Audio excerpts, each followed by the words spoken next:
Selon les Nations Unies, entre 2% et 5% du PIB national, soit jusqu'à 2000 milliards de dollars, seraient blanchis chaque année.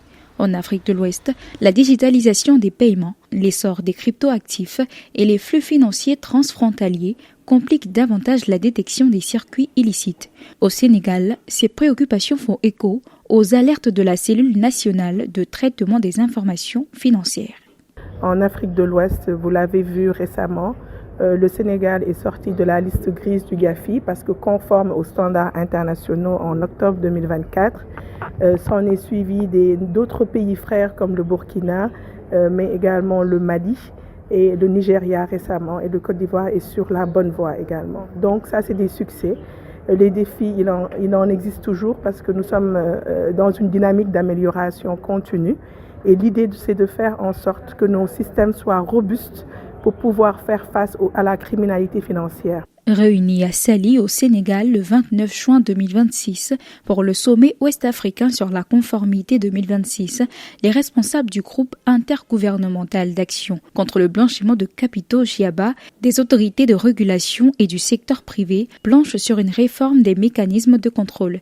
Les évaluations conduites par le GIABA dans ses 17 États membres mettent en évidence des faiblesses persistantes, suivi insuffisant des transactions, faible déclaration des opérations suspectes et procédures de vigilance encore inadaptées face aux nouveaux risques.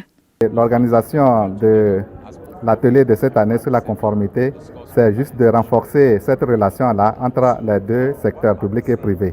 Et comme vous le savez, les responsables de conformité constituent la première ligne de défense dans les institutions pour les protéger contre les phénomènes d'argent sale. Il y a des défis.